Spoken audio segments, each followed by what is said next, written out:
order this Tuesday, March 1st, 2016. Madam Clerk, could you take the roll, please? Yes, Councilmember Parlett. Here. Councilmember Shield. Yes, I'm here. Councilmember Turner. Here. Councilmember Mattina. Here. And Mayor Spillman. Here. I apologize to the public a little bit tonight. Hopefully my voice will stay with me. I've got the crud, so I'm going to do any virtual handshakes tonight and try to stay away from people as much as I can. First up, we'd like to have a moment of silence, if we could. This is a moment to observe silence in honor of longtime Lakeport City Clerk, Bernice Hudson. So if I could get everyone to stand for just a moment, and we'll take a moment of silence. Thank you.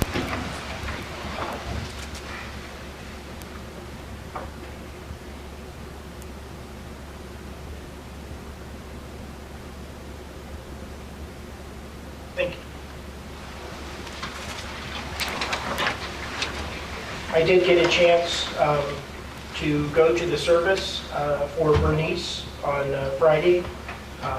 It wasn't because I was trying to get out of a goal-setting meeting that we were having concurrently on Friday, but I did get to go to the service. It was very nice. I saw the chief's wife there, and I saw Richard Knoll, and I'm sure there's probably a couple others that I didn't see. I know we have a lot of events going on. Bernice was with us, I believe, with the City of Lakeport for close to a quarter century. Yeah, as an elected city clerk. And I didn't go to the gravesite service, but they gave a very nice service, and they did mention her service with the City of Lakeport. Next, we'll move on to item number 2, the Pledge of Allegiance. Can I get ex-Commissioner Ross Cowper to lead us in the pledge? Everybody stand up. I pledge allegiance to the flag of the United States of America and to the republic for which it stands, one nation, under God, indivisible, with liberty and justice for all.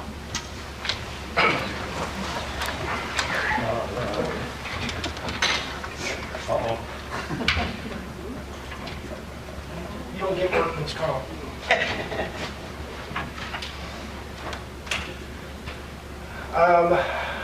If any member of the public tonight would like to speak on anything that's not on our agenda, there are forms to fill out on the back table. If you'd like to fill those out, now would be a good time. You can speak on anything that's not on our agenda tonight. Just keep in mind we can't come to a consensus or take any direction on anything that's not on our agenda, but we're up here and we will listen. Next up, we have the acceptance of the agenda. Madam Clerk, do we have any urgency items other than just a few adjustments to the agenda? No, we do not. Okay. We have 3 adjustments at this time in the posted agenda. Staff has requested to pull item 5C, being that Director Buffalo is out of town. We're also going to pull 7A off the agenda. We were notified that the application, the parade has been canceled for that application. And then lastly, we're going to move up, and we'll do this first, let Chief Rasmussen have his council communications at the beginning of the meeting here so that we can get a speaker up here to speak without having to wait for the entire meeting. With all those 3 items adjusted, do we have an acceptance of the agenda? I'll move to approve the agenda as amended. Second. I have a motion in 2 seconds. All in favor, aye? Aye. Aye. Any opposed? We have an agenda. Amended. First up, Chief.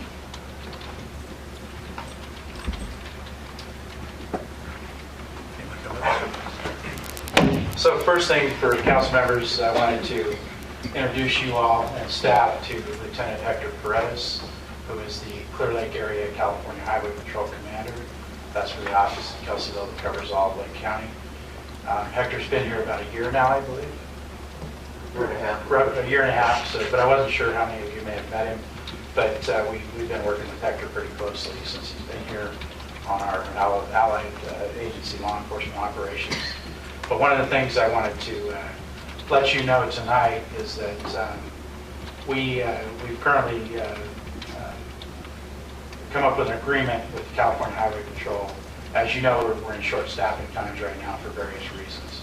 So I've reached out to various law enforcement agencies to see how we may be able to get some assistance to get us through our hard times while we're low on staffing. So one of the things that the California Highway Patrol has been gracious and willing to do for us is to, starting tomorrow morning on a temporary basis, I don't know exactly how much time that'll be right now, but they're going to be working in the city of Lakeport handling traffic law enforcement for us. That's going to help alleviate some of the load on some of our officers that are out there working solo shifts right now and have to handle all the calls. So that traffic law enforcement is going to include highway patrol officers being available from about 6 in the morning to about 10 p.m. at night each day of the week to respond to calls such as accidents, reports of drunk drivers, reports of reckless drivers, traffic complaints, anything like that.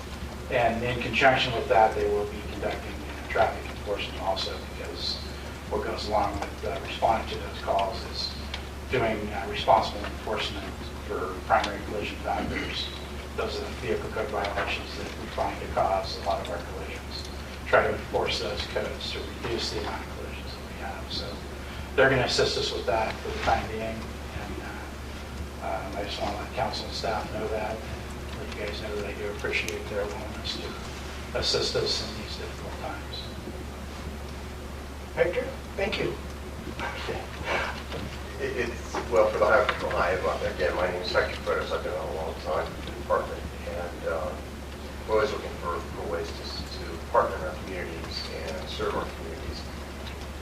We obviously had the fires last year, and we've all been very busy. And now this is, we think, another opportunity to support the city of Lakeport citizens. Of course, I think Brad and I have a great relationship since I've gotten here. And so we're looking forward to partnering and doing what we can to maintain public safety in the city. We will help with all traffic law enforcement and anything that kind of bleeds from that, as well as covering the backup calls. And hopefully the city will be able to get the police force up to a level that's more acceptable in the future. Well, Hector, I haven't had a chance to meet you yet. I don't know if that's a good thing or a bad thing. That might be a good thing. You never know.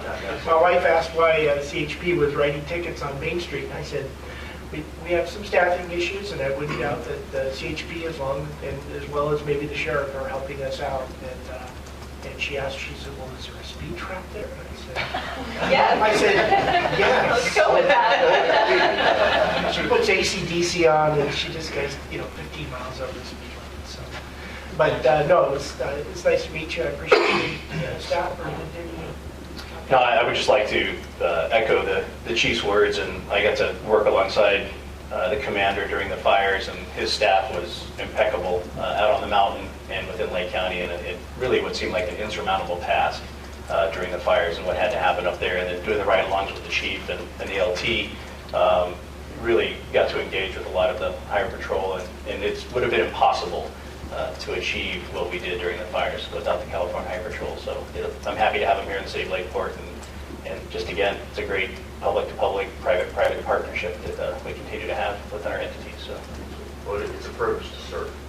So thank you. And Hector, thanks for bringing up, I missed that point on the backup. With having CHP around, that's a great point. I mean, they're available to cover our officer if there's an emergency situation. But I also want to thank the other agencies that continually helped us out. I mean, we get backup from the sheriff's office on a routine basis. We have priority calls, as well as we continue to back them up outside the city if they call and need assistance. So that's kind of how we look at it, help each other out, and just to protect the community of Lake County. I think that we're all have vested interest in doing this together. So, yeah, I would say law enforcement in Lake County is a collective, and it's definitely not a single entity doing their own thing. It's definitely a collective.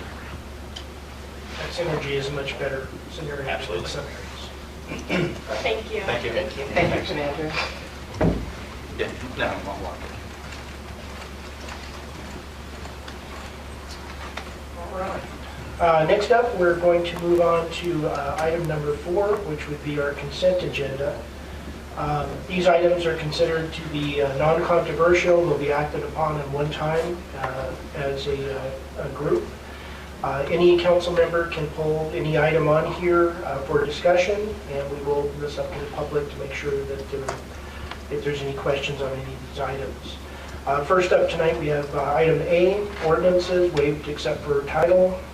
Item B, which is approved the regular minutes of the council meeting February 16, 2016. C, we have approved the warrant register of February 23rd, 2016. D, we have approved application 2016-005, excuse me, with staff recommendations for the Cinco de Mayo celebration to be held in Library Park, May 1st, 2016.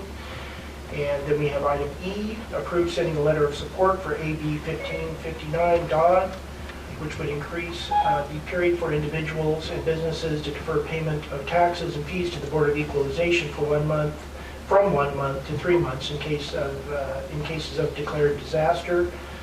Item F, consent agenda. Receive and file the 2005 Comprehensive Annual Financial Report, the CAFR as we call it, for the City of Lakeport. I was going to give a nod to Dan for the good work on that, but he's not here tonight. And then lastly, item G, which is approve the contract with Pyro Spectacular North Incorporated for the annual fireworks display and authorize the city manager to execute the contract. Are there any items on the consent agenda that council would like to pull for discussion? Kenny, are you all settled in now? No.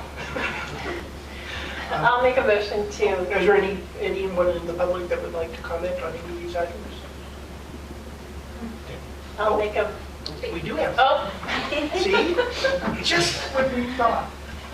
I'm just here for the Cinco de Mayo committee, okay. and I just wanted to thank Can I get your name? Shoshana Tzmadian, and I'm the key chairperson of the committee, the planning committee, so I appreciate your supporting the event. And this will be the 20th year that I've been on the committee planning the event, and it's been in various locations, but the nicest location has been in Library Park, and it's always been a really great community event. And I have 2 more years before I retire, so after this one there'll be 2 more, and then I'm hoping somebody responsible will step up and take over. So You're planning for this, so you have someone in mind, right? well, we have a committee, and I'm going to hopefully bring them next year to this so they can see the process, and we'll see. We'll wait for the first person that doesn't show up, and then you nominate And them give it take to your them. spot. That's how it works. Okay. That's why you never miss a meeting. Right, exactly. But thank you very much. All right, thank you. Was there any other members of the public that would like to speak on any of the items on the consent agenda? If not, I'll make a motion to approve the consent agenda. Second. I have a motion and a second for the consent agenda. All in favor, aye? Aye. Aye. Any opposed? We have a consent agenda. Next up, we'll move to item 5. Kelly, do we have any citizen input forms? Okay. And then next up, we have a presentation, which is a proclamation honoring Planning Commissioner Ross Cowper, who already hit up to do the pledge, for his years of dedicated service to the City of Lakeport Planning Commission. And I will come down in front there. Ross, you want to come on up? Okay.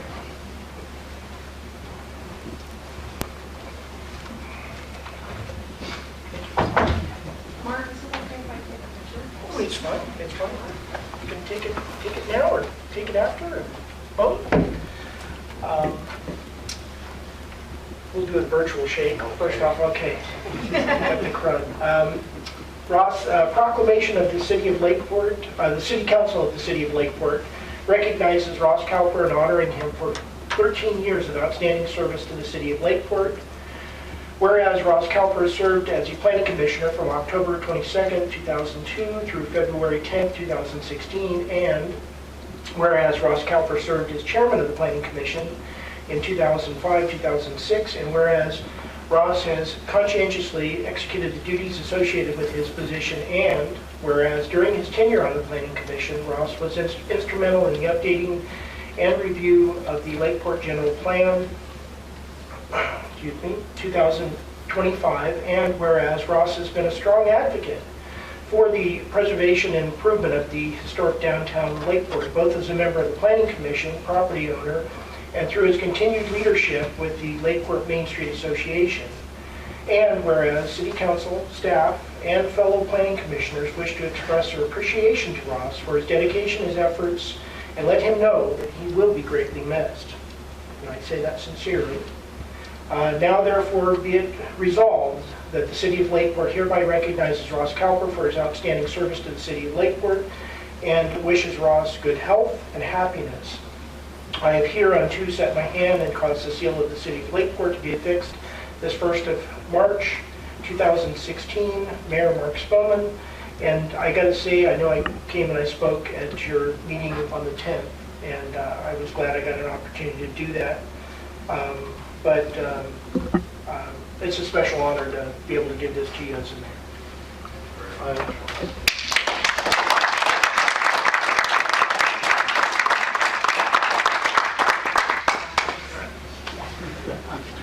Thank you all.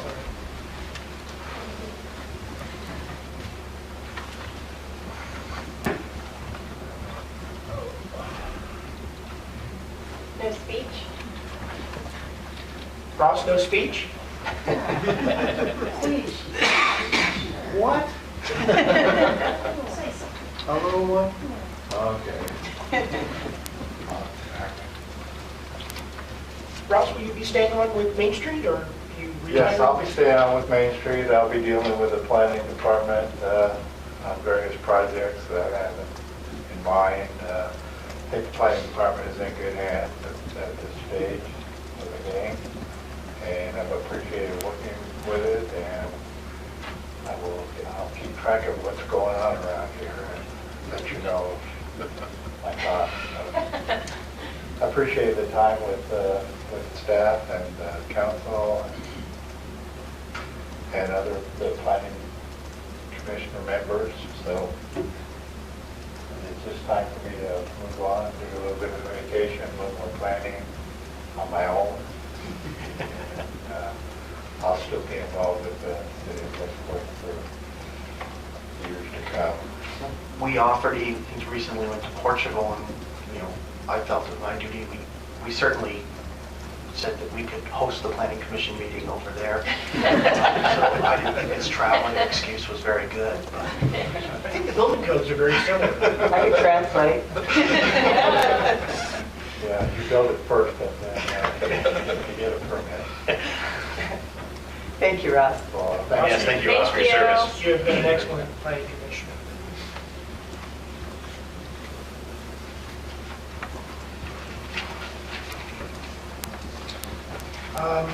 The second item under public presentation and requests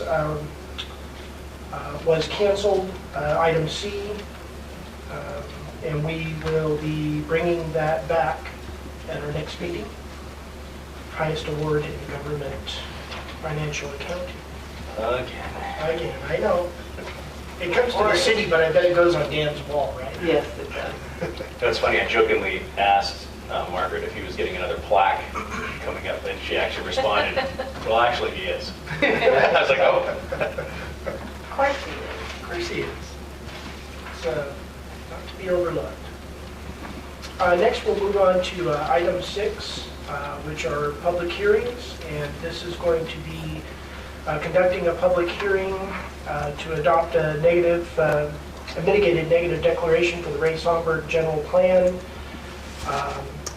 amendment, GPA 1502 and GPA 1503, and a zone change ZC 1502 and ZC 1503.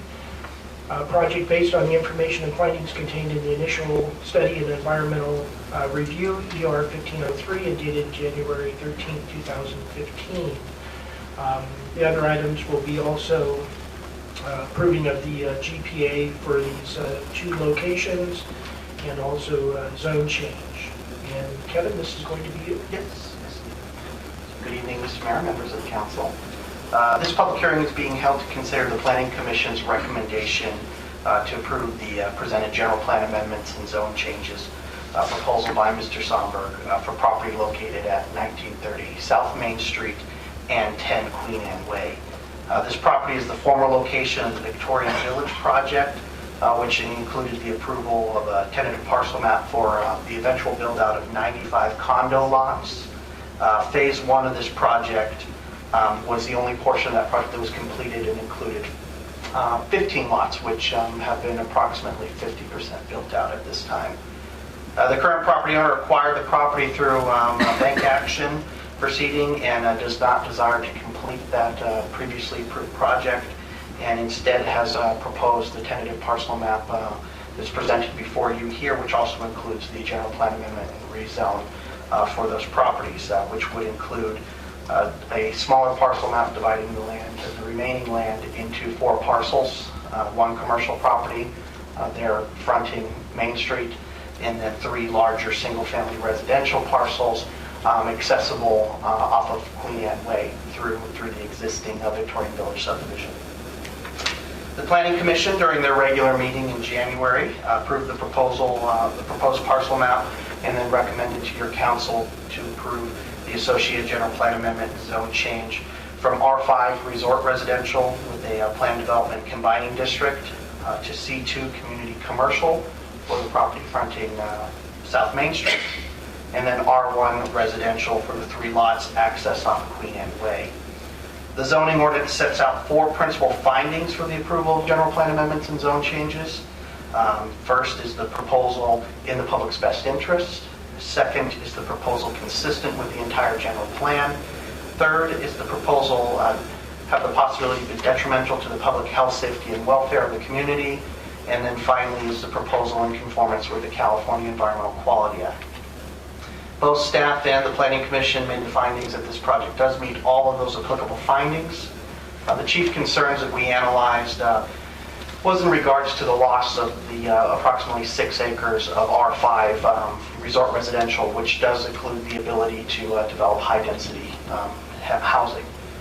So we looked specifically at what effect this rezoning would have on the removal of 6 acres of allowable high-density residential out of our housing element proposal.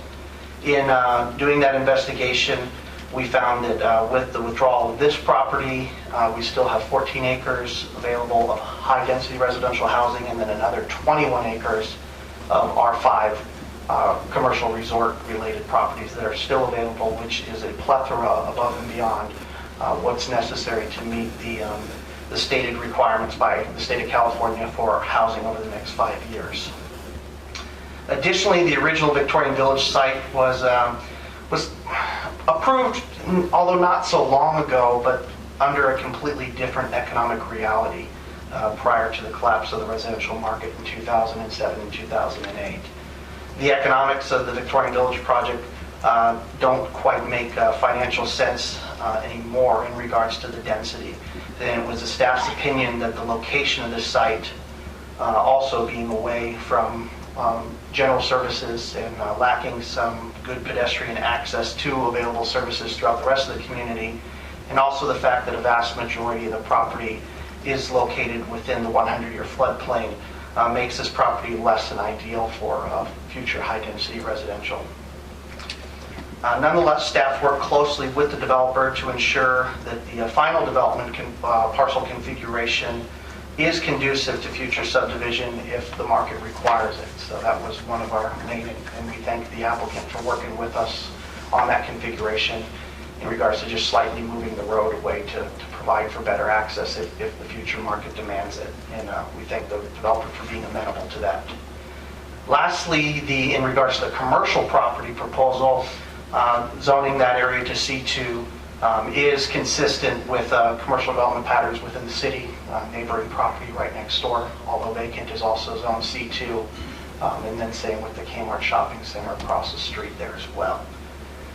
So, as mentioned, the tentative parcel map was reviewed and approved by the Planning Commission in January, And the general plan amendment and zoning changes is the principal concern that's being brought forward to you this evening, and being asked to review and approval of the associated ordinance and resolution.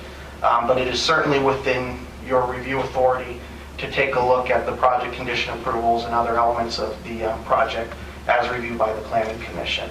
The project applicant, Mr. Ray Somberg, and his project representative, Surveyor Steve Bella from Concert Land Surveying, are also here, and I think are more than willing to answer any questions, any specific questions that staff's not able to answer. Thank you. Thank you, Kevin. Actually, one quick question. Well, no, I'll pass on that. I'm good. Does council have any questions for staff at this time for in the public hearing? Okay.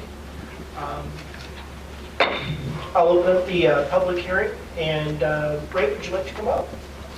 Or Ray and Steve? I don't want to ignore you.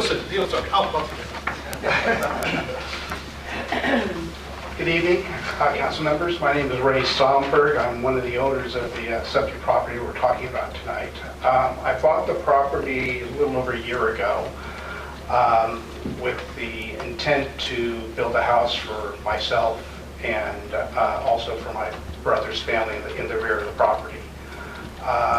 The property at the time when I took it over was a lot of problems. There was problems with the Victorian Village subdivision in front, which I'm now a president of the association.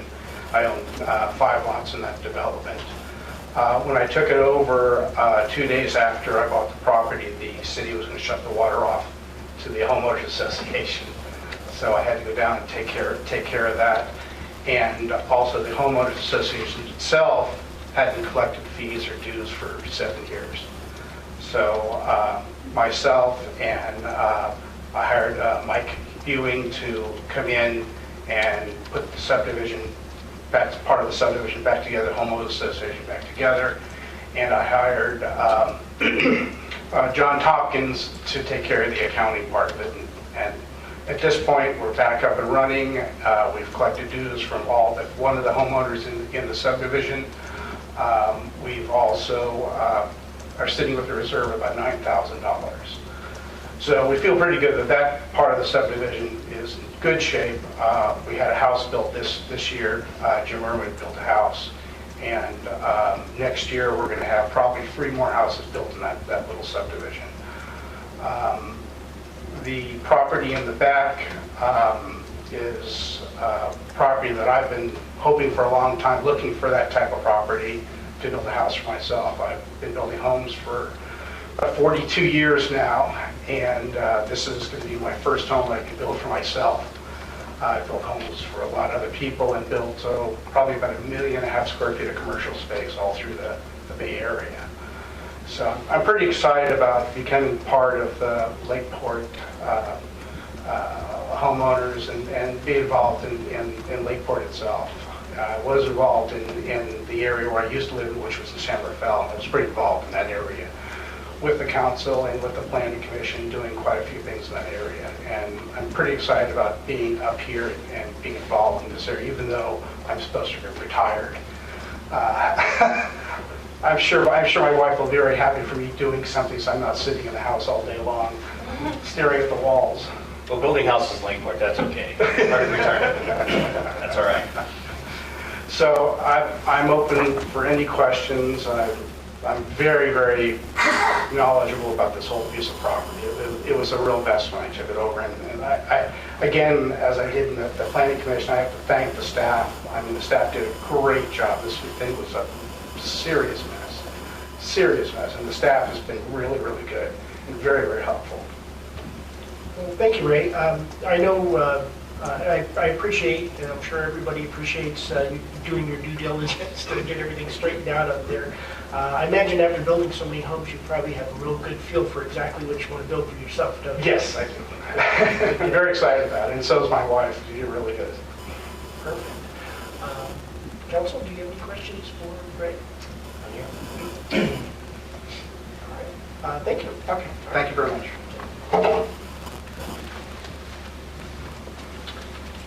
if there's any other members of the public that would like to speak tonight, we're looking at adopting a mitigated negative declaration for this general plan amendment. And then we're looking at actually approving the general plan amendment, and then we're looking at approving the zone changes for these two parcels. Does anyone else in the public have any questions on these items?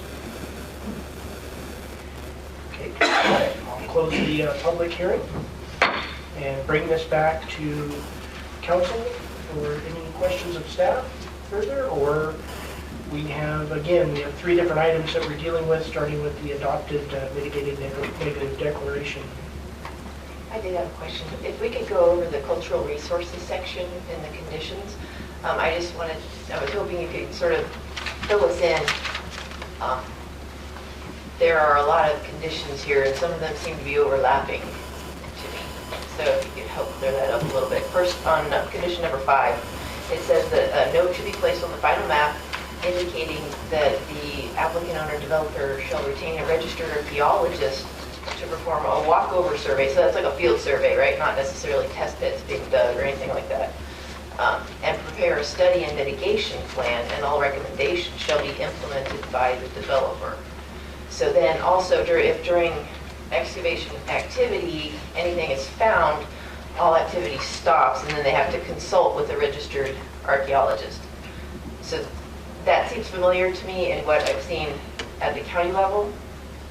Next, another standard, if human remains are found, all work ceases. So then we start getting into a requirement for the cultural resource protection agreement with the local tribe. And I know in previous discussions, we had talked a little bit about the wording there, a requirement versus a recommendation, that I'd like you to go ahead and clear up. Then number 8 is actually, as part of that cultural resource protection agreement, there should be a cultural awareness training session for anybody that's doing any ground disturbance work.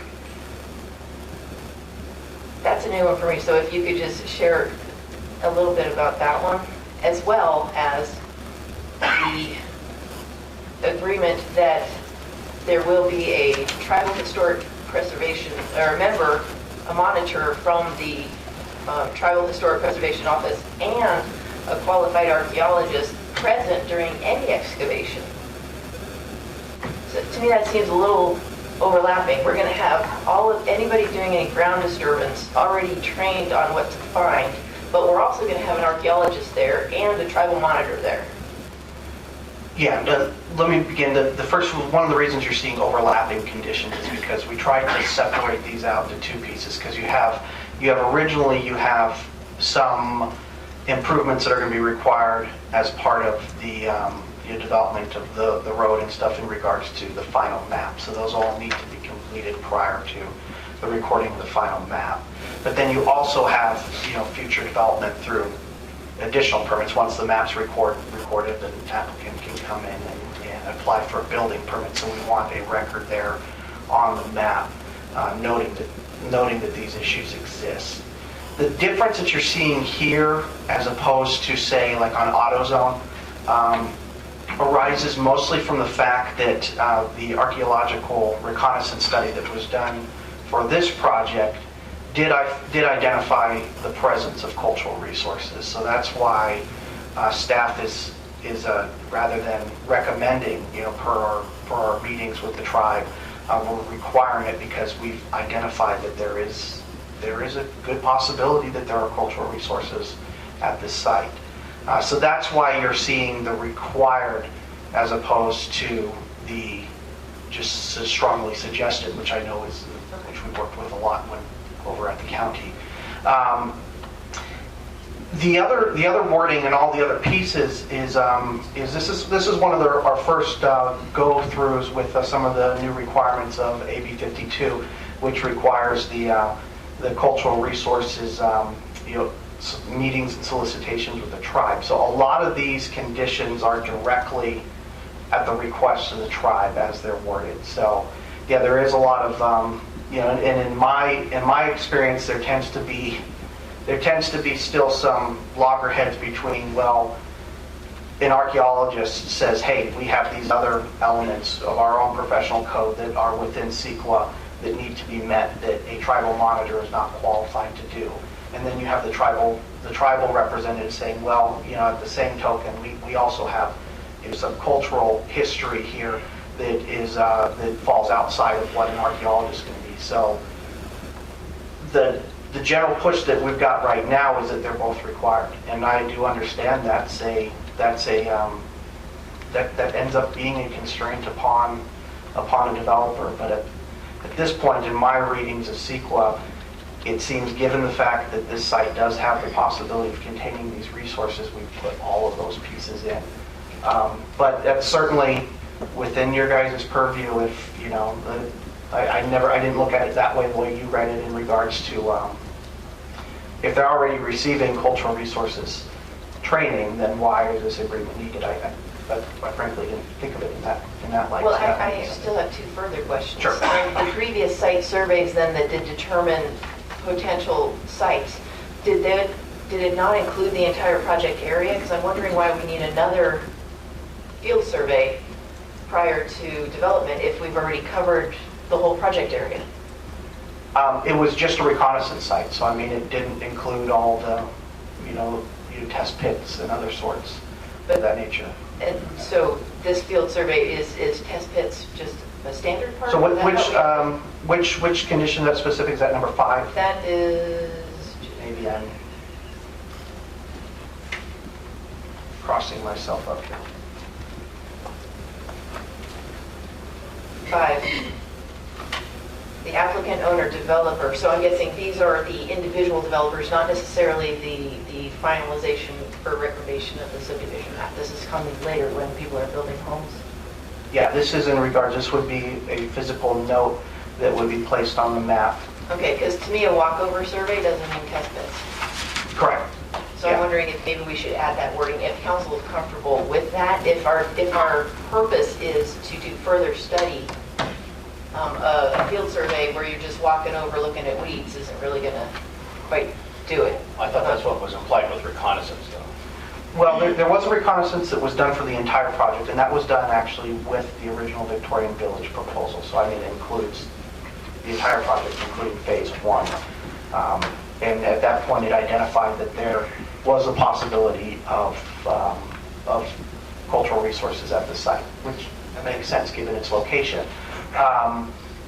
But these notes and these items were meant to be a protection to those resources against future development, but certainly they can be moved around. These are items that we worked with the tribe specifically and the applicant. And so, I mean, this is, like I said, sort of one of our first go-arounds with some of these new requirements. So there may be some tweaking that needs to be done to the physical language. But you're saying the tribe like the way that it's currently written? Yeah, well, I mean, most of these items were specifically recommended by the tribe itself. My second question is, do you have any sort of sense that these cultural training classes will be readily available? I'm uncomfortable as we sort of start navigating AB 52 partnership and teamwork. One, it gives me a level of discomfort to mandate an agreement between two parties that we have no control over, no jurisdiction over. We just make that requirement. And so I would appreciate it if we had some level of comfort that if we're mandating these cultural sensitivity classes, that they be available so that we don't end up holding up a development of a home because there's no class schedule. Do you have any sense of that? I do not know what is entailed in what these cultural sensitivity trainings would. Right. And since this might be part of that agreement that is between then the developer and the tribe, we have no way of really controlling that. Okay. I don't know that I would recommend it be removed at all. It's just something that as we I don't think we continue can to go legally forward. recommend it to be removed. No, I know. Just as far as council, what my position is, I just want us to, I think that that's someplace where we're going to need to communicate with the tribal jurisdictions so that we can just make sure that we all remain on the same page and moving forward so that it's a balance. in speaking with the city attorney today in regards to this matter, one item that was recommended is perhaps amending this condition to, if they did do a further archaeological study, site-specific, and identified that there were no resources on that site, then that may be an item to, remove the need for some of these further conditions down the line, and that can be site-specific. But right now, we have good reason to believe that there's the higher possibility than, say, another site. Just given that language that was turned over to us through that reconnaissance study. Okay, thank you. I remember from the, Kevin, you weren't with the city at that time. Ross Bryant remembers it. And he's been with the Planning Commission for 9 years, or has been. We did a proposed project that was south of Victorian Village, and I don't remember who the developer was, but they were actually looking at filling the entire area with enough fill to avoid breaking the ground, the natural ground there, because they were so, the thought was that there was such a possibility even south of this property that there would be, a large amount of stuff found. I'm not quite sure. I'm sure that there's zones, and I don't quite remember if it's set up that way, but I know that that was potential in that zoned area. So. And I would agree, there's a high probability, in fact, a high likelihood that fill will be needed for development of homes in this area just because of its position within the 100-year floodplain. So yeah, that is, when you read through CEQA, an acceptable mitigation measure for, they kind of refer to it as capping of the site to ensure that there's no disturbance. Utilities. Yeah. So, okay. Kevin, in the original Victorian Village subdivision, did the homeowners have access to the water? Well, what was required, and Mark may be able to help me out here, was we, because all the roadways and utilities and stuff were private, we just had one master meter, I think, serving that subdivision, and then... No, I mean to the lake water. Oh. Yeah, it's going to remain on one master meter, right?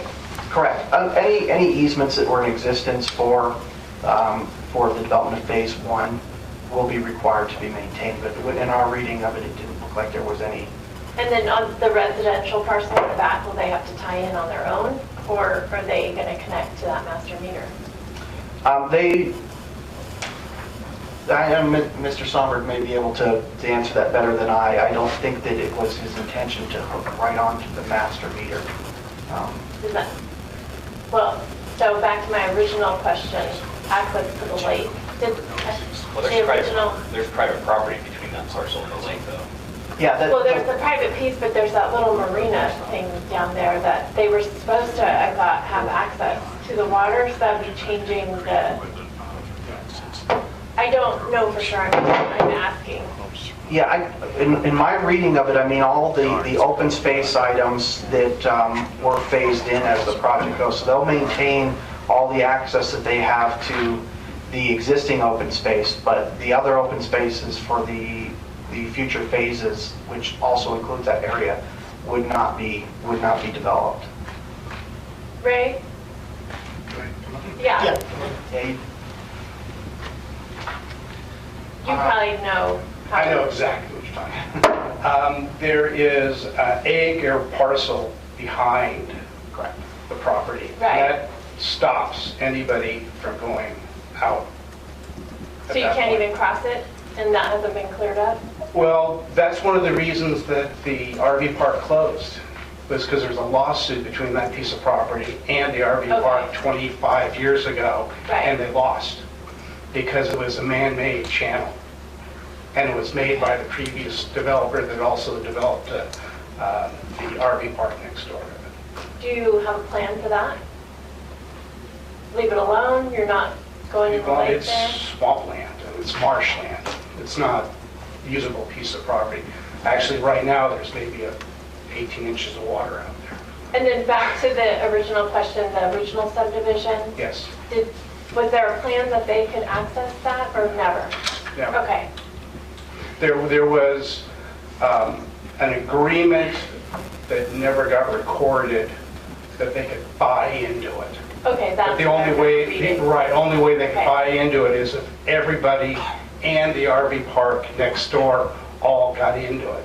And then it was, Now I know what you're talking then it was, Okay. then it was revocable by Even the if piece they of bought property. into it, right. And each lot had to pay $150 a month or some crazy Very number. creative, we call that creative. Yeah. Yeah, if somebody was going to get really rich. It was going to be good for the property owner, absolutely. That didn't work out so well. Yeah, it didn't Now, work. on your residents, are you planning to, We are going to tie into the master meter. The master Oh. water meter that's there. There's a 6-inch water meter that was designed to serve all that property. And I have an agreement with the association to tie into that meter for the additional houses that are in the back. and that works for the city? Yeah. How many houses? 3. Well, as stated, it was originally designed to serve all 95, so. Yeah, so it's being underserved. Right, but if you're zoning this, are we zoning it R1? Yes. Then how do you build 3 houses on R1? Well, the parcel map is proposing to divide that portion that's accessed off of Okay. Queen Anne Lake Thank into you. 3 separate parcels. Got it. But if I sell a lot, those people coming in can come back to the planning commission and divide it into 4 or 5 lots of each one of those. But I can't because it's a minor subdivision. Well, he could, he would just be subject to all the fun stuff. You don't want to do that? No, I don't wanna do that. You've already been through No. all Already done so much. I got enough gray hair. I You don't want to go for that. Yeah. No, this is a great, I just should say, this is a great use of the property.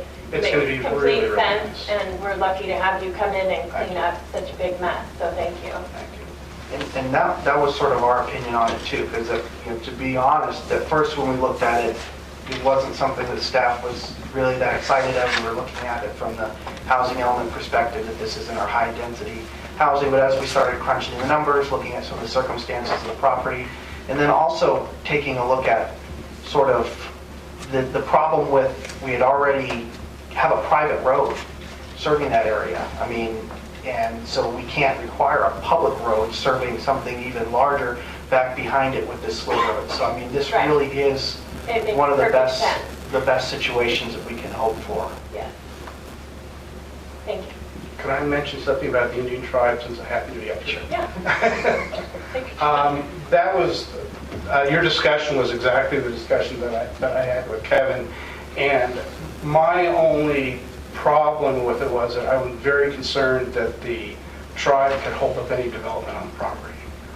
So even the way the wording is right now, they could basically just say, stop all the work. And that's one of the reasons that AutoZone didn't sign the agreement. The tribe gave them a 150-page agreement or something, and they said, I'm not going to sign this. And that was part of the problem with it. It wasn't cooperation between the tribe and between the developer. It was pretty much one-sided. And that's one of the big concerns that I have, is that I don't want the tribe, I have no problem working with the tribe. I've worked with other tribes in other areas. I just don't want them to say, you can't build here. Or, you have no way of being able to deal with them. And I know that Kevin mentioned that because of what's going on with the state still has no program to teach anybody yet. There's no programs available. No, they like to put the mandate on us and then have The us just mandate's guess on it, until there's a lawsuit. Exactly.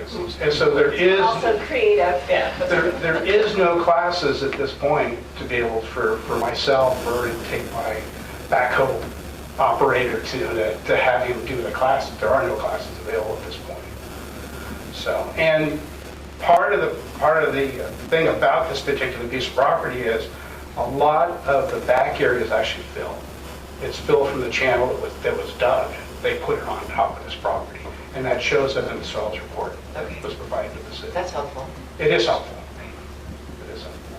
I think the elevation you're going to have to achieve on any of the pads to bring you up above 100-year flood is going to add to that. even? Probably what we'll end up doing is setting it up on piles and getting it up off the ground, so we probably won't even do any fill except the areas we need for garage or something like that, or access. Okay, thank you. Thank you. The only comment that I'm not up on all this development and the Indians versus the white man, or however that works. But the thing that concerns me is, or however you say that, but the thing that concerns me is that we're trying to say that the community development is open for business, and then we've got these possible stumbling blocks where you don't even have any leverage to be able to say, well, we'd like to do this, and then they say, well, you have to go to the classes. Well, the classes don't exist. What I don't want to happen to the city of Lakeport is have a situation that we're, I think kind of what Maria's saying, we have no control over these parameters, and then we want to go ahead with this development, and Stacy says it's a great idea, and then they come in and say, well, you can't do this, and you can't do that, and then Mark says, well, just fill it all in, and then, you won't be disturbing the ground. But I don't like to be in a situation where I'm being held hostage by some kind of a tribal person, because there's a possibility or a likelihood that there might be something there, and then we have this wonderful development that's stalled. And my limited knowledge of this is immense. But the fact is that we're trying to say that Lakeport's open for business and we want the development. So that's the big rub that I'm getting, is when someone else can come in and say, well, we're going to stall this because we believe that there's tribal resources and we need to stop this right now. And I think that's what Ray's concerned about. So that's the way I feel. It's like, wow, I mean, how do we get out from underneath this need to fulfill those requirements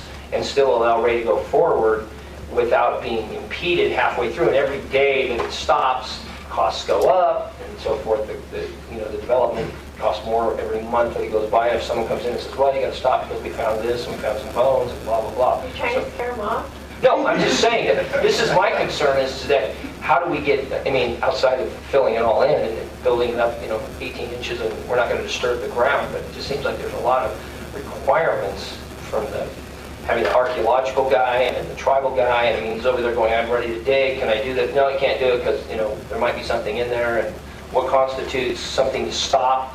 What would manifest a stop order there? That's what scares me, is making him required to deal with all that. I imagine that there's all these laws and everything, but my God, let's get this thing fixed. So that's the way I feel. It's scary.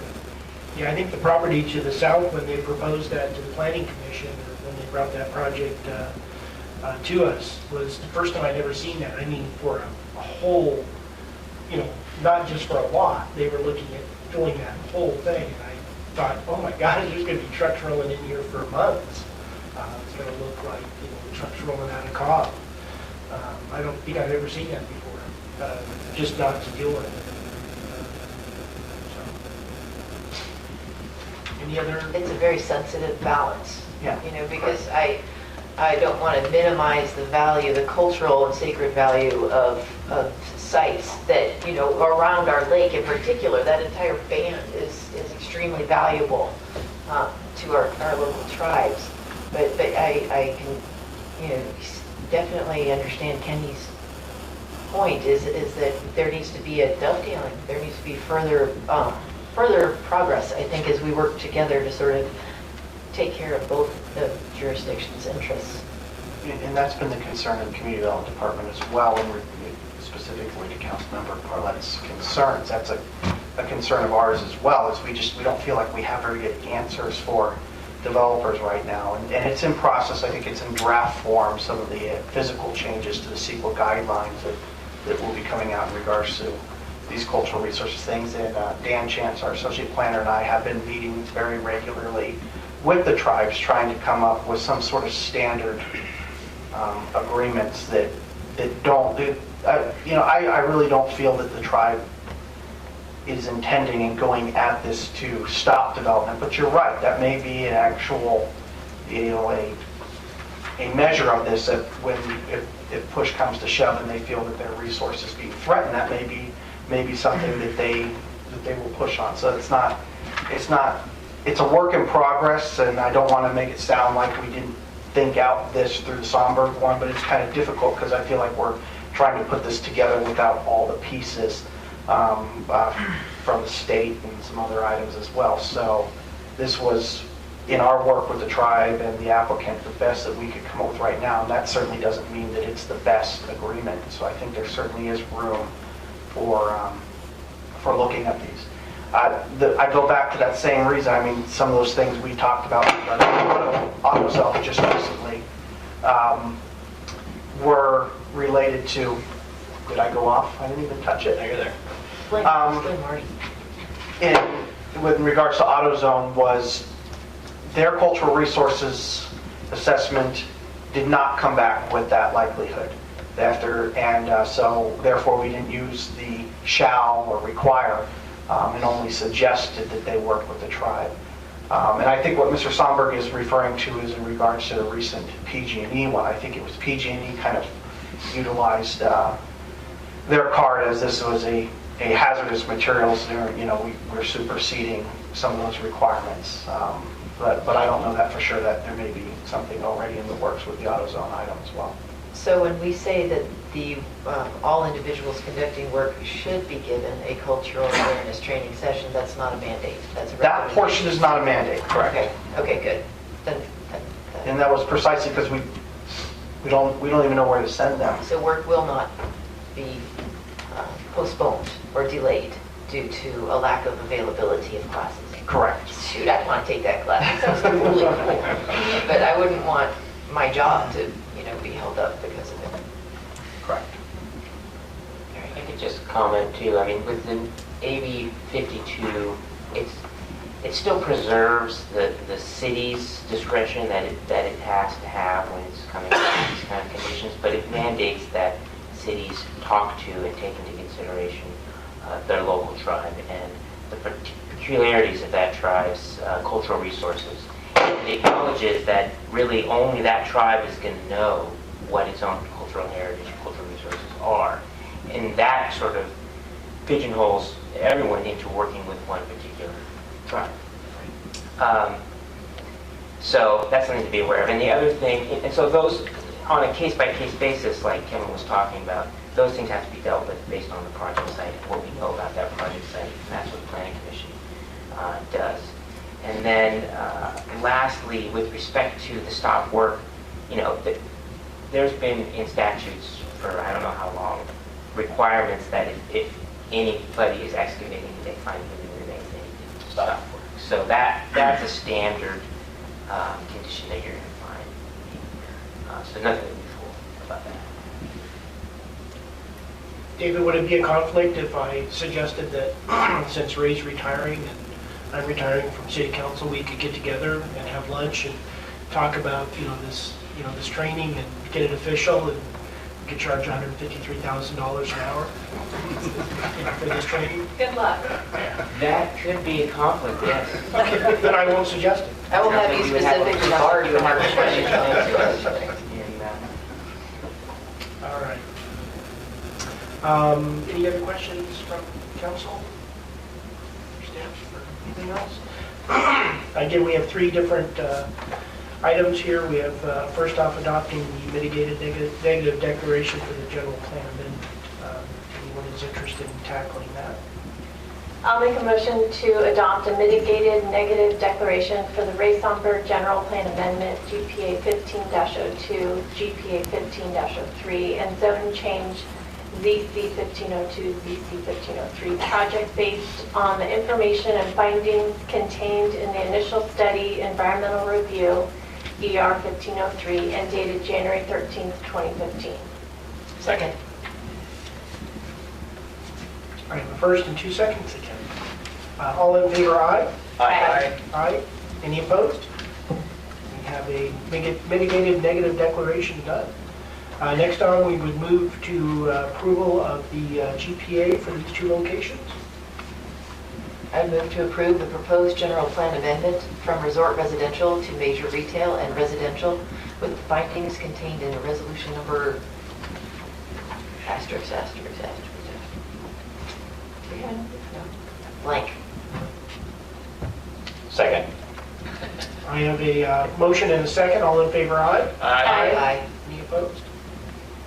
Okay, we have approval of the GPA, and then lastly, we would be looking at the actual approval of the zone change, which would be the third aspect of this. Mr. Mayor, I move to approve the proposed zone change from R5 Resort High Density Residential to C2 Major Retail and R1 Single Family Residential, with the findings contained in ordinance number to be determined 2016. Second. I have a motion and a second. All in favor, aye? Aye. Aye. Any opposed? We are good on the zone change also. Congratulations, Ray. Thank you very much. Thank you, Kevin. That was a lot of stuff. Next up, we'll move on to item number B under public hearings, which would be the environmental review for the downtown Lakeport Improvement Phase 2. It's also to adopt a mitigated negative declaration for the city of Lakeport based on the information and findings contained in the initial study environmental review, ER 0601, and dated February 3rd, 2016. And again, Kevin, you're up. Yeah, you haven't done anything yet here. So, As the council's aware, city staff has hosted a number of meetings these past few months, specifically with the downtown business community and then in neighboring residences regarding the upcoming downtown Phase 2 improvement project on Main Street between 1st and 4th Street. As a result of these meetings early on this year, it was identified that allowing the project to be constructed at night would be the least impactful to the downtown business community by allowing them to stay open during construction during the daytime. In order to permit nighttime construction, planning staff has had to revise the originally adopted initial study environmental review for this project that was approved in 2006. These revisions were limited to deal with the impacts related to noise, lighting, and then also the cultural resources section due to the changes since 2006. So the noise and lighting aspects have obvious implications related to nighttime construction. The cultural resource section, kind of similar to what we just discussed, also works its way into this project in that we are disturbing some areas. But what we've done is working with our project engineer is the cultural resource requirements of monitor are limited to those areas that have not previously been excavated before, which in this case would be simply those new lateral connections that we are adding to some of the sites on Main Street. So sidewalk reconstruction, repaving, trenching to replace the sewer, those are all taking place in areas that have been previously disturbed when the pipes went in or when the construction of the sidewalk originally went in, or the numerous times that Main Street has been repaved. So that cultural resource section in this case is only specifically limited to those areas of new disturbance. Let's see. Or we got some classes on that. When investigating potential noise sources, staff utilized some noise generation tables from Caltrans and a couple other items regarding specific equipment. And then I got to learn about what attenuation tables are and how noise moves off as it goes down the line. So that was a good learning experience for staff. In a nutshell, a noise generating will comply with general plan regulations during the hours from 6 to 10 p.m. But then at that point it drops off. The categories in our general plan then drop pretty drastically in the allowed decibels after 10 p.m. And we are going to get pretty close, but in some cases some noise would go over what the general plan generally allows. So what we've tried to do to mitigate those impacts is through the design of the project scheduling to designate and limit the bulk of the demolition work, which is responsible for the most noise generation for the project, and limiting that to the hours of 6 and 10 p.m. Floating sidewalk and doing other things you'll still have generators running and you'll still have the lighting, but generally that's not as loud as using a jackhammer or a whole ram or something that's used in the demolition items. Additionally, to help kind of mitigate those impacts, we're also going to require that the contractor have a community interface representative who's there on site. His number will be given to local businesses and neighboring residents, that if they do have a noise matter or other complaint matter, they'll be able to contact them directly and deal with that as the situation arises during construction. When Public Works was doing some of the initial work on there, we did have a vacuum truck that was out there sitting on Main Street, so that allowed staff the opportunity to get and go play with our noise monitors. And what we found was that even the barriers that are created by the two-story buildings along Main Street themselves actually are helpful in this instance, because they do create some sound barriers. And so what we noted was that, yes, you have some very high noise generating items right there on the site in the project area, but as soon as you go one block off of it and behind those buildings, it drops off nearly 30 points. So I mean, that was a really good thing in our estimation. The Planning Commission, in their review of this item, they were brought to review, but since you guys were the original approving body in 2006, that's the reason that it's coming back to you guys and wasn't approved by the Planning Commission. One of the suggestions that the Planning Commission had was specifically as it relates to the block between 2nd and 3rd Street, where you have Museum Park there, and you do not have kind of two-story buildings until you get back to the museum and the courthouse. Was to maybe incorporate the use of noise blankets around work that happens. We didn't specifically work that into a condition, but we are certainly going to pass that information on to the contractor that gets awarded the project, that to have said items available, that if we do have a noise-related issue into that, to have those ready to go. So that was the Planning Commission's major concern with it. Their only real true suggestion in the review. Prior to taking to the Planning Commission, we did host a community meeting here in the chambers as well. We notified business owners and then also all residents. We tried to identify all residences within a 500-foot area, which is well beyond the major scope where this noise is. But noise is finicky, so it's hard to determine where some of these impacts are going to be. It's going to be, the wind's blowing in a different direction. You may have issues. I mean, anybody who's heard the races on Saturday evening knows that noise does what it wants to do depending upon atmospheric conditions and such. So, in regards to that, these were the recommended mitigations that we added to the project. We feel very comfortable moving forward. We think this is a great solution. It speeds up the project. It also keeps the businesses open during the day. Our city engineer has designed ramps that will be able to go when each block is being worked on. There will be a ramp going over the either demolished sidewalk or the newly paved sidewalk until it's complete, making sure that access to businesses is maintained throughout the project. There'll be signage to let folks know that even though it looks like it's closed down, it's not. We'll be open throughout that whole period. We've worked in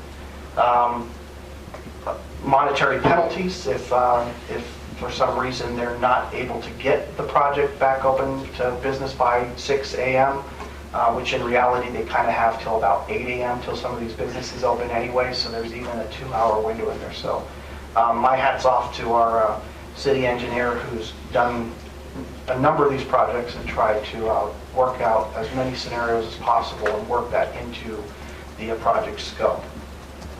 Just a couple general notes in regards to project scheduling as we're moving forward here. The project is currently out to bid right now, and with the expected, we have a mandatory pre-bid meeting tomorrow at 1 p.m. So any contractor that's interested, that's a mandatory meeting that they must attend in order to submit a bid, which are due by March 24th. And we would expect that to award that contract, get it drafted up, and have it ready for your guys' review and approval at your April 5th meeting. And possibly, depending on it, there may be need for the calling of a special meeting. I need to speak with our city engineer on that item. But also important to note is that one of the other things that we've built in there is that prior to actual construction, the city is planning on hosting another community meeting with the contractor in attendance to go over some of those concerns and stuff before we actually start physical construction there near the middle to end of April. So it's a very interesting process, and I think we've done a very good job here of trying to identify some reasonable mitigation measures to allow the project to take place at night, and I think it overall provides the community with a greater benefit. Okay, thank you, Kevin. I did spend, when you guys went through with the Planning Commission, I was there mainly for Ross Caliper, and thank him at the Planning Commission last month in front of the other commissioners, but I did sit through the meeting there. Once a planning commissioner, always a planning. I guess so. I don't sit in on very many of them, but I did sit through and heard comments and the due diligence that you guys did on that. There was one individual, only one individual in the audience, and I did give him a card and said if there was any issues beyond the contact person to let me know. And seeing there's not doesn't appear to be a big hoopla tonight on the noise issue from the public, at least pre-construction. So I appreciate the time that the Planning Commission put into this and that you put into this. And, hopefully it's going to go pretty smooth. Yeah, no, and I'll thank Dan Chance too, our associate planner, did a lot of the bulk on going through and weeding through the old document, and then also to Paul Koren as well, who was very helpful in working with us on crafting mitigation measures and such. Thank you. There weren't any free hot dogs out there. There was it was a pretty quiet meeting at the Planning Commission. Any questions of staff from council? The thing that occurs to me is, I mean, you can send out letters and put stuff in with their bills and everything like that, but until, the jackhammers are hitting the sidewalk between, 9 and 10 at night, I'm not really sure that people are completely aware of what's going on. I mean, oblivious is a good term, because they're living their lives. They've got all these different complicated matters going. They don't pick up the record meter. They don't, necessarily read all this stuff. You have the charts from Caltrans, but is the equipment that we're using exactly the same? Has anybody actually put a jackhammer to the sidewalk to actually test it? It's one of those things where it's like, oh well, but according to the chart that Caltrans has, it says that the noise should only go so far. And that's one of those things where it's like, maybe it would be one of those things that someone could do like a little random test in this. But I love the idea of having I love this term, this community interface person, which would normally be like a liaison, but I guess it's an interface person. Makes them sound like almost metallic. Call him sir. Or like plastic in nature, because it's like an interface instead of a human being. But I love the idea of doing that.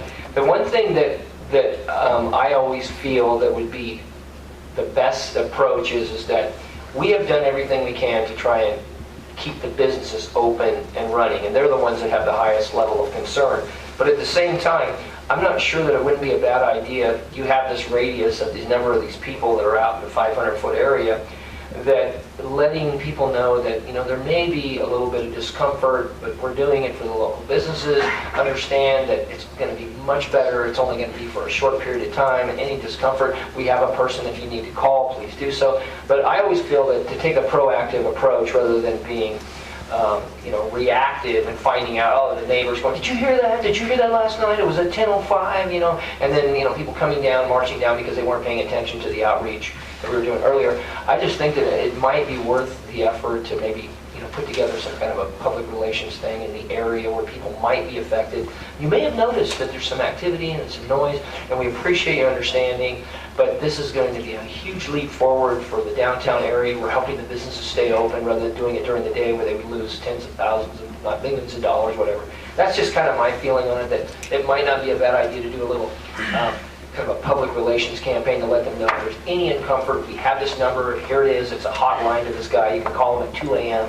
Well, they are getting that. Yeah, I know. They're getting it by letter, unless you're ready to go knock on all those doors. No, well, I mean, I'm just making, I want to make sure that they're getting it like separate from something that, if they are, that's great. I mean, I'm not, up in. Well, what our plan was in regards to the first community meeting we did for the revision of this, we sent those letters out specific to property owners. See, now there may be some need there when we do, what we're still planning on doing is having another community meeting once we do get a contractor on board, and maybe it'll be in our best interest at that time to certainly deliver those directly to those areas to make sure that we get any renters. And the Main Street Department, Main Street Association also volunteered to assist us in more outreach when we get closer to Yeah, I mean, that time. I just think that it would be a little bit, to be a little more proactive than reactive if things don't, that they need the blankets, okay, then we deal with it. It's just, I would hate to, it's great that we're planning for the business to stay open, and I'm surprised that Ron isn't down here,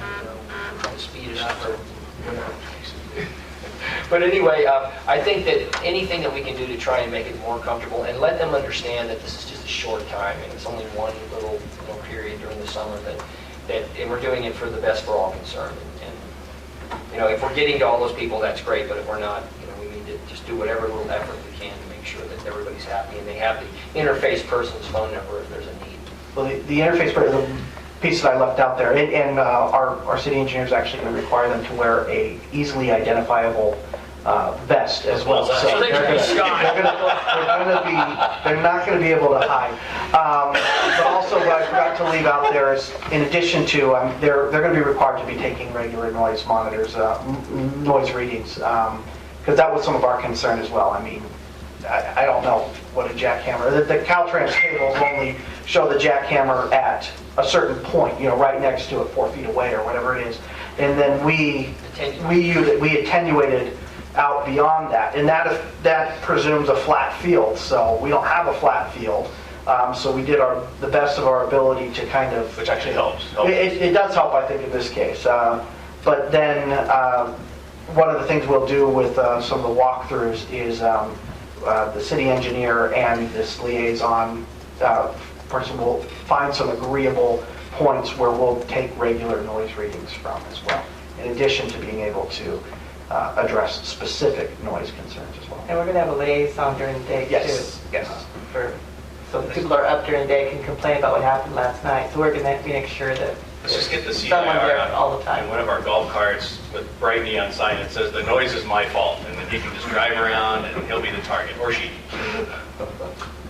Otherwise, I nominate Kenny and a megaphone No, I think it's to ride the fantastic street sweeper. that we're doing all that. It's just, I just, anything that we can do to kind of like Yeah. do a preemptive strike. Well, you're right. There's going to be the people that are going to go, "I had no idea." Yeah. Well, yeah, it's a great idea to add in something other than a letter because, like PG&E Yeah, needed to see you later. trim my tree, and I probably would not have read the mail, but I couldn't miss that door hanger on my front door that said they were going to cut my tree down. Exactly. That's a big difference between something mailed, because we all get, literally we get spammed to death and we don't know what's real, and so people will just be oblivious to it, and then all of a sudden they're going to be like, "Oh, hell no, man, where's that interface guy?" And I need to call him. And a door hanger can include some really cheap sets of earplugs that hang right with it. Just Kenny's phone number. I was going to say, just in case. we could do a 4-to-1 here, and I have Kenny's number, so we could just, give it up. I'm just trying to do the Councilman best for all Bartlett, concerned. are you interested in stepping up for that one? No, but I think that is, we'll look at that as we do this community meeting to maybe reach out beyond just the property owners and look at doing some individual, because I know that a lot of those folks are renters, and so that Definitely makes get good the mail sense. to the property. Yeah. We're not going to forget the property owners, but I like the door hanger idea, though, maybe that we can Yeah. incorporate that. We do that already for other things. We can. Print some pretty ones. And I'll be honest too, I wouldn't have given out my card to 10 different people that had come to the planning commission meeting. But I figured since the one individual was there and he was talking about it. yeah, and we have his contact information. We know specifically where he's located. Unfortunately, he's located in an area that he will probably be impacted the most because he's right along he faces that section where there are no buildings to block. So that was definitely something the planning commission reviewed in their aspect of it, and that's kind of where noise blanket suggestions did come into play.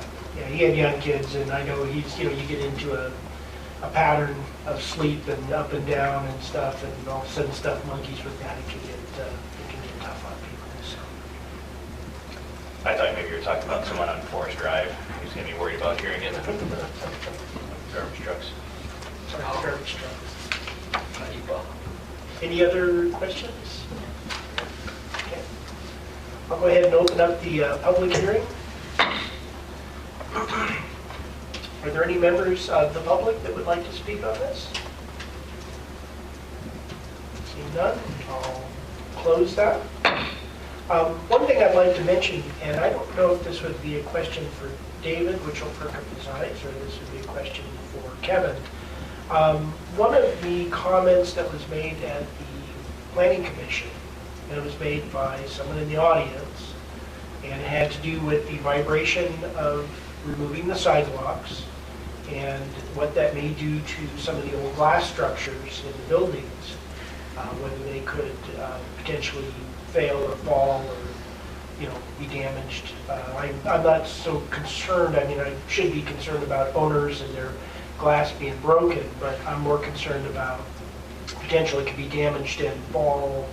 If that was to happen, is that, like during the day, is that on us to keep track of that, or to be leery of that? And during the night? No, I'm talking about like if it was damaged and then they put up the temporary sidewalks and Well, they're not glass. working during the day. No, I know. I'm just saying if it was damaged and then glass fell during the day, after they did construction that night, is the contractor? Oh, you're saying from the Liability vibration, Oh, just no. like a random Yeah. thing? Yeah. That's something that our insurance, our liability insurance would deal with, as well as the contractors. Okay. Liability insurance. Okay. I mean, And our public works forms deal in amazing detail with respect to those types of. Okay. Go figure. Well, Yeah. actually, and I mean. I can speak.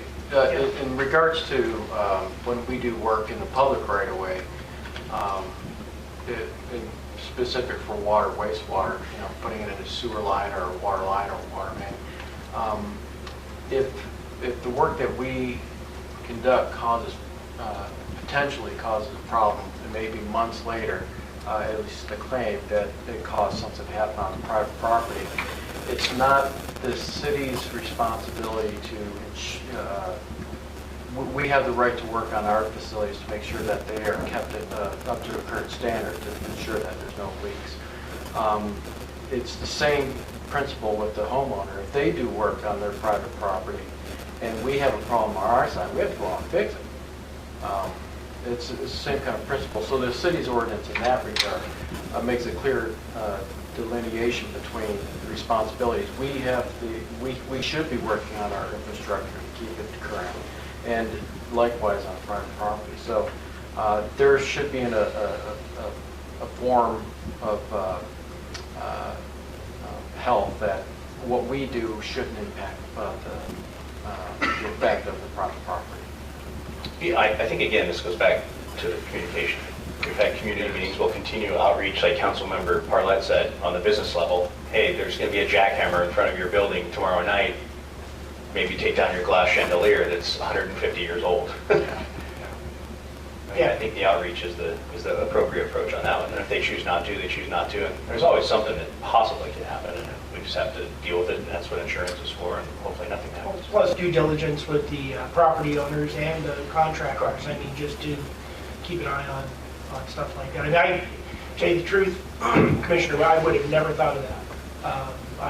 It didn't occur to me to think about, old glass and old buildings and, someone out there just vibrating the hell out of the building, thinking about glass and stuff. But I thought that was good. So I just wanted to bring that up. Other than that, are there any other questions or concerns? Okay. I would entertain a motion if anyone is so inclined. I'll make a motion to adopt an amended mitigating negative declaration for the City of Lakeport project based on the information and findings contained in the initial study environmental review ER 0601 and dated February 3rd, 2016. Second. I have a first and a second. All in favor, aye? Aye. Any opposed? I think we're good. Thank you, Kevin. Thank you, Commissioner Wade. Quiet man in the audience. Next up, we have item number 7, which is council business. We have canceled item number A, which was the application for the St. Patrick's Parade.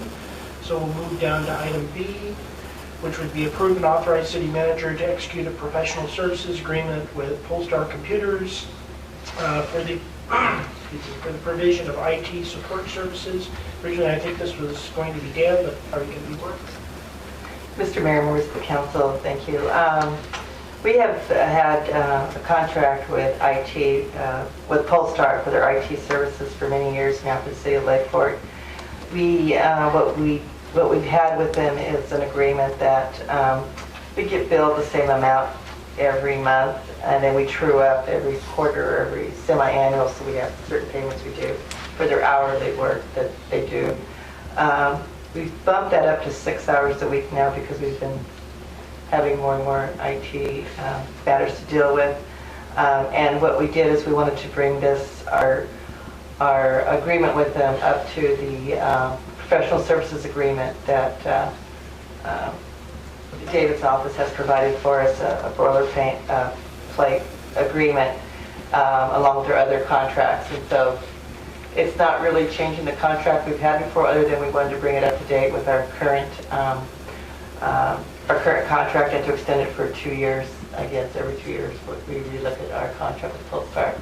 It's still the same hourly rate, and it's still depending on whatever hours we actually use. But we have it set so that we have a monthly payment and then we true up. So there's no retainer? There's no retainer. That was it? That's it. That's yeah, it? basically. Does council have any questions on this? Mine's just more of a concern. If we're in fact using more IT hours than we have before, then my concern is that our IT, either service that we're receiving or the equipment that we have, are creating more problems, and we're band-aiding a problem as opposed to finding a solution. It's gotten better. We put in a new server this past year, so that's. So our hours have decreased? Ours, we have. No, it's probably been using the 6 hours. What we were doing in the past was just truing up and paying more, to offset what we actually did use for the last few years. We had a set 4 hours we were paying, and what they do is if they don't use the 4 hours a week, we have a bank, and then if we need more, then we use that bank, or we need to pay them more. We were actually always paying them more, and so this is more just to keep the finance director like the idea of just having a certain amount that we could budget monthly, and then didn't. But How much do we spend in like 13, 14, that fiscal year? I mean, this is a $20,000 a year potential contract. How much did we spend for a year before we got the new server? I don't know. I don't have that with me. I should have asked that. I should have an email this week. Sorry, but it just occurred to me, so I apologize. Yeah, I don't have that numbers with me, and I'd be glad to get that for you. Well, I just want to make sure we're not throwing good money at a situation that there maybe is an underlying issue that we haven't addressed yet. We have been asking for suggestions. We want them to suggest to us what can we do to upgrade our equipment to make things better. And duct tape on microphones works for a while. But at some point, you do have to finally. We have asked that question because it's the same thing too. And so we did spend quite a bit of money on infrastructure the past year. New servers, new update. It's all didn't have anything to do with our IT work, but it certainly has helped to go to the new T1. But what do we have now? The fiber optic line. That's really helped with our internet. But that's exactly right. We've been asking them, fix it. What do we need so that we're not down all the time? And I think there's been a big improvement on our that we have been having less and less problems with the IT because we have been putting money into the infrastructure. I just know that this falls on Dan's shoulders, and I'm guilty of that too, because there will be times, and unfortunately it seems like it happens on Friday sometimes, and the email will go down, or we don't have access to it, or it's not responding properly, and then Dan's getting a text from me, and then it just kind of snowballs for there. And I don't want this to rest on Dan's shoulders, because he's already Yeah, a lot of times it's not the Polestar contract, it's our internet service that Kenny's happens favorite. to. Yeah, pardon? Kenny's favorite. So, but I can definitely get that information with the It's- last couple of years' worth if you. I just, more my point was just really just monitoring it to make sure that we're, that Jeff's not afraid to step up and say, hey, you guys really need to look at this because I'm putting a Band-Aid on something that you really need to look at, a new system, and then we need to. I have personally said that to Jeff. Okay. That please. He's smart. I mean, he's Yes. on it, but I Yes. shouldn't be afraid just because we're a city that, if we need to replace something, we need to replace something. No, yeah, I personally said that I don't, we don't want a Band-Aid, we need to put everything together. And I think we spent a lot of time also connecting all the different servers too with Public Works and new server down City Hall. Then we put in the special air conditioning unit a couple of years ago to keep the IT room cool. So we have been doing things to try to keep the system from having. The box fans weren't working good enough. I Yeah. can't imagine. So, anyway. We're not, the way this is structured though, we're not being punished if you're using less in IT, right? No, it's an hourly rate, and I guess this is just the way they've been doing it for years. Is we pay a certain amount per month, and then if we bank hours if we don't use it, or sometimes we do bank quite a bit, and then something happens, and then we take all that bank time and he uses it to spend a couple days here for something that went wrong, that needs to be worked on. So. It might be good to look at for budget. I mean, I realize you want to have for budgeting, like Councilman Shield said, you want maybe 20 grand in there, but if you're not going to use that realistically, if things are going down, then you're only going to use 8 or 10 or whatever it be. Maybe good to look at. So, any other questions? Any members of the public like to speak on this item? Come on, Ken. Although you're not really a member of the public. Can. Partially public. Bring this back either for more discussion or a motion. Well, Mr. Mayor, if there's no further discussion, I would move to approve and authorize the city manager to execute the attached professional services agreement with Polestar Computers for the provision of IT support services. Second. I have a first and 2 seconds again. All in favor, aye? Aye. Any opposed? Good to go. I think that was a record. I think that was 3 seconds. Did you get all those straight? I took who I heard first. Okay, all right. That's what I figured you. Okay. Lastly, we'll move on to item number 8, City Council Communications. And again, I'll start with staff first. Margaret? No extra items, thank you. Okay. Dave? Nothing to report. Mark? We have a contractor for the new bathroom. The 3 bathrooms coming out this week to evaluate that our foundation is going to be what it needs to be for delivery, and we're expecting delivery on the 16th. So should be seeing a new bathroom soon. Then we'll have to bring in the sidewalks to 80 and get everything all set. So we'll see a new bathroom here soon. I have to commend your staff on how fast they got that bathroom down.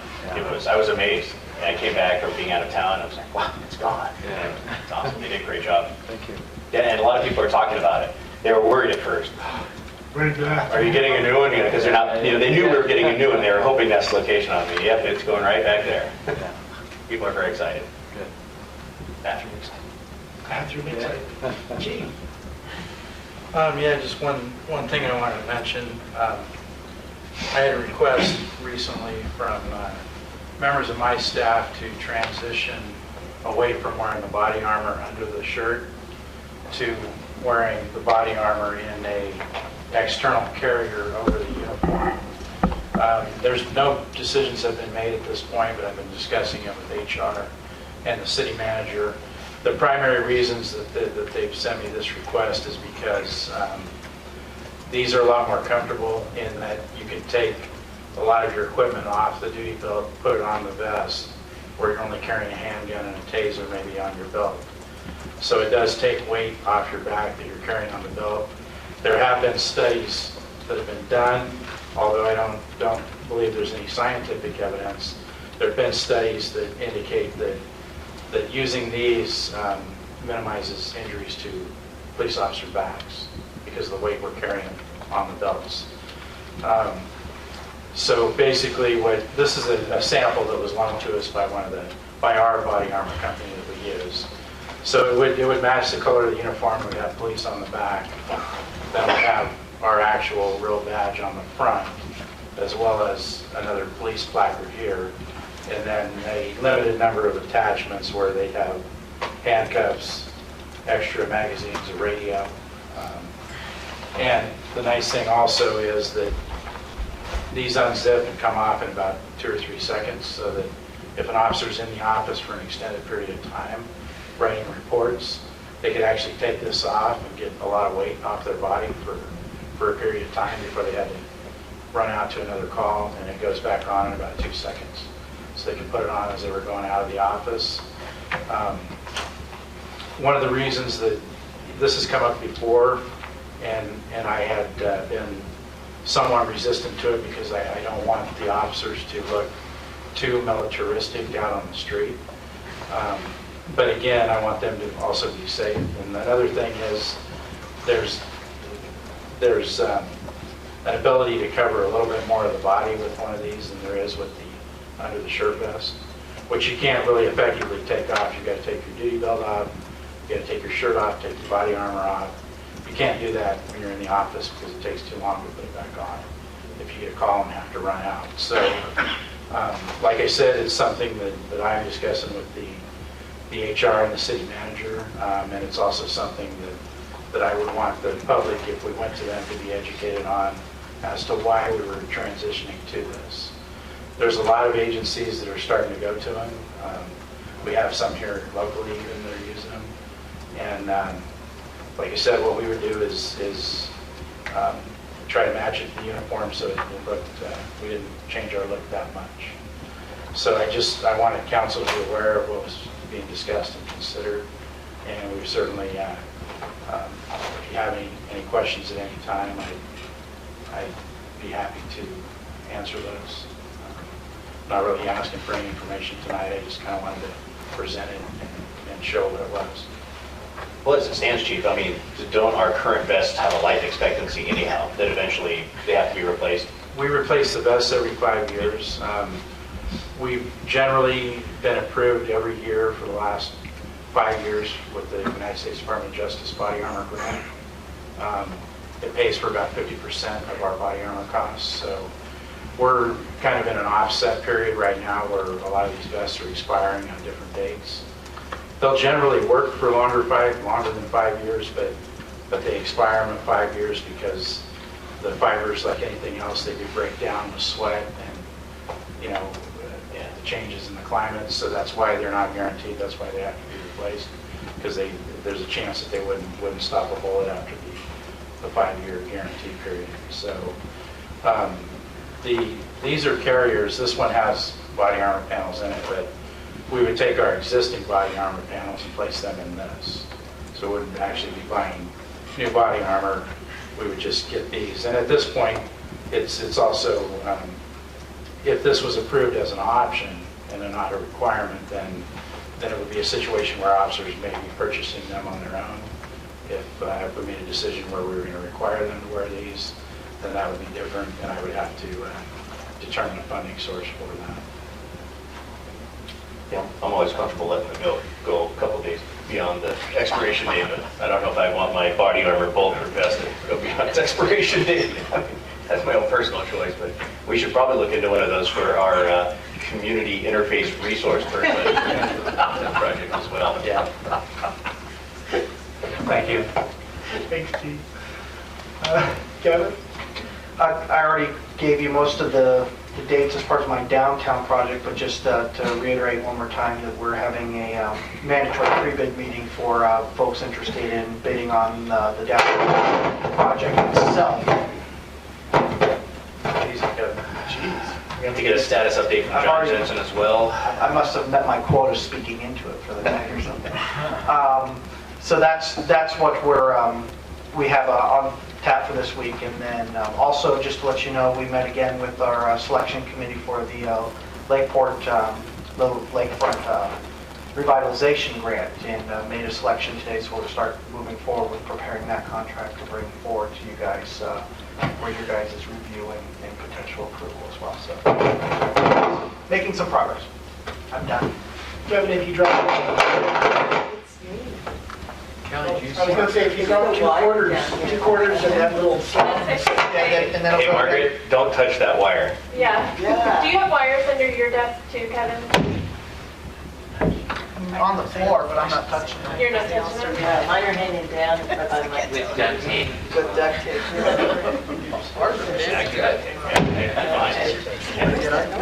But I don't think I've done that. Emergency avoided. Kelly Buendia. Yes, we are all, the executive staff, looking forward to taking place in the career day at the high school next Monday. So I know the mayor is also, Councilmember Shield is also speaking as an elected official, but there'll be several of us speaking to the classrooms, and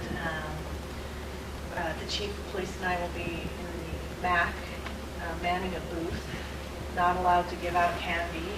Really upset about that. Anyway, trying to encourage our young ones to possibly think about local government and career opportunities. So hopefully we hit them while they're I young. think it's almost all of our management staff, we're all going to be there. That's awesome. So, Thank you, Kelly. Ms. Wilbur? I'm excited that the city of Lakeport is going to become a corporate member of Lakeport Rotary. Sorry if you were planning on that. I'm just excited, and we get sworn in tomorrow. That'll be a great opportunity for various staff and elected to participate in the service organization. It's a great thing. And then also, Bicoastal Media is having their fundraiser for St. Jude. So I'm volunteering at their call center on Thursday. So I'm hopeful for a great turnout of the community to support that valuable cause. Great. Pro Tem. Some of us attended the division meeting for our League of California Cities, and it was in Willits this time. And Councilmember Shields, our president right now, we had a huge crowd, and he did a great, ran a great meeting for us. And we had a great show. There were a ton of us there, and people pointed out, wow, Lakeport is really here, which was nice. That's it. Councilman Farley? The thing that I was impressed with when I went to the League of Cities meetings, and I'm always impressed with their agenda and their due diligence on looking at every conceivable item that may come to our vision. But the thing that I thought was interesting is we had Siemens here a while back, and then we had APM there, and they gave a presentation on how cities that are lazy and don't want to do anything on their own can just have someone come in and do all these projects for them and pay this huge tariff, or you can be proactive like our staff, and you can go out and get a grant, and you can put in new meters, or you can plan a solar array and you can subcontract it out and maybe do it yourself and save hundreds of thousands, if not millions of dollars. And I was very proud of the fact that we have taken upon ourselves these projects where, like the schools, maybe they don't have the staffing, and so they say, yeah, come on, do it to us, and we'll have a JPA, and we'll pay a reduced rate for 50 years, and it's all good. But the city of Lakeport has taken the initiative to go out and do these projects through our staffing and through our leadership to try and save money in the most efficient way, and I was really proud that we weren't buying into this kind of like a gravy train where you can just have them do it all for you, but there's a huge cost involved. And some of the people were putting the figures together, and they're saying, so is that like 14,000? And no, it's like 140,000 a year. And then the guy said it was for 10, maybe 12, or maybe 15. He didn't even say how many years it was. But it occurred to me that people are getting sold down the river because they're taking the easy way out. And I must say that I'm really proud to be part of a city that's very proactive in taking these things on head-on and going out and looking at a solar array, looking at saving electricity, doing the meters that we've already done, saving money. And I think it's great that we have staff that actually doesn't mind doing the work instead of letting someone else do it and take all the profit and the money and our future profits out of the coffers of the city of Lakeport. So I was glad to be part of that. The bad news is about you being inducted into Rotary is I will be the acting president on the 9th. So I'm sorry about your luck. If you show up on the 9th, I'll be the acting president for that day. I'm looking forward to that. After 37 years in Rotary, I sponsored the first corporate membership. I'm hoping that you'll all be there that day because I'm going to do a presentation on how not to do presentations. So I'm hoping you'll enjoy that. Well, we could always postpone getting sworn in till the night. It's only a week. Thank you, Councilman. Since you're our sponsor. Councilman Shield. I'll echo my colleagues on all the previous announcements there. Also with the job fair on Monday over at the high school. This Thursday here will be a small business recovery expo from 2 to 5 p.m. So if you have an opportunity, it may be worthwhile just to step in and see what's transpiring here in the council chambers. And definitely not mandatory, but there'll be some good information being handed out to local businesses and those affected by the fire. Next week, Area Planning Council and Transit will be welcoming our new at-large member, which is from the city of Lakeport, Rochelle Damiata, to the group replacing Marcia, who has retired from the APC. And beyond that, that's about it. Thank you. I'm thankful that my voice held out for tonight. Kevin, George Spur, is he starting next week on the planning commission, or will he not?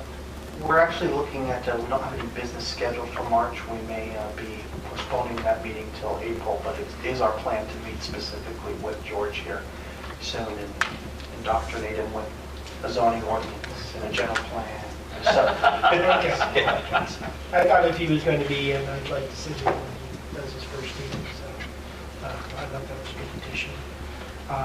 Chief, I'd like to see if I could borrow that body armor for like 2 nights. I've been coughing for like 2 nights, and I might need that tonight. It may not stop knives. I know, but 2 nights of coffee. I have Westside Park board meeting tomorrow night, and other than that, I'm going to call the meeting. We're done. Sure.